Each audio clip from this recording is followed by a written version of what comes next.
Good evening, ladies and gentlemen. I'm back with a review, and I came back to review The Bride, directed by Maggie Gyllenhaal. So, right off the bat, I want to talk about a few things that I appreciated about this movie. It has a very, what you will say, a glowy look, which is a contrast to how dark the story is. I mean, we're talking about essentially The Walking Dead because you have the bride of Frankenstein in this, and then you also have Frankenstein monster. They are both dead people. There are some crimes that they ensue. There is a little bit of murder, possibly some bones breaking, and as I said, some things are stitched up together. And but it kind of like looks really pretty with how they use the lighting in this movie. So I appreciated that interesting look to it.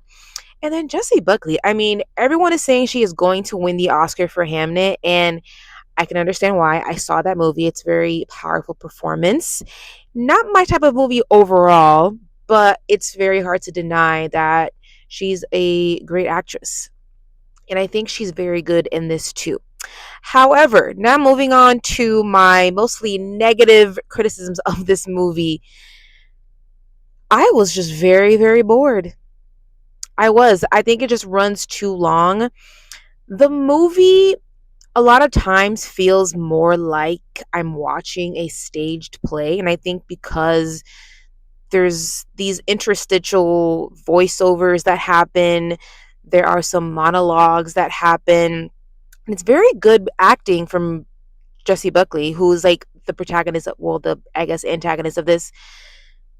But with how the story is told, it just never kept me engaged enough to care enough about the character interactions and what is happening.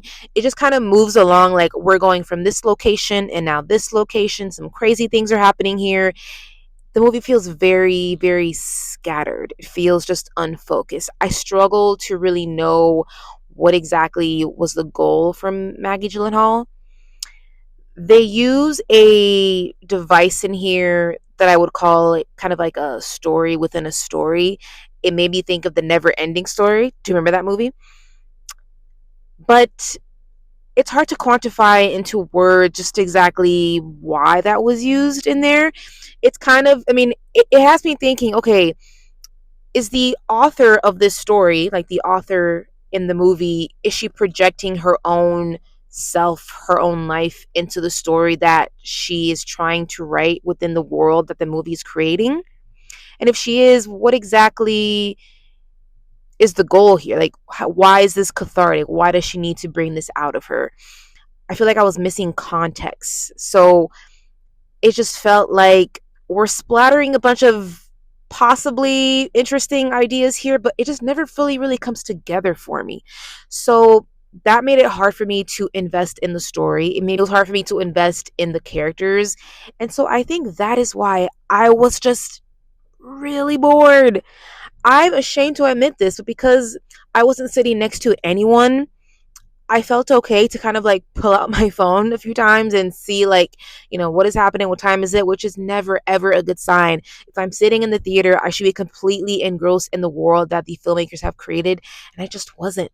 I wasn't. So I would say wait to stream this. I think if you watch the trailer and it intrigues you, you should watch it, but maybe save your dollars because going to the movies these days are expensive.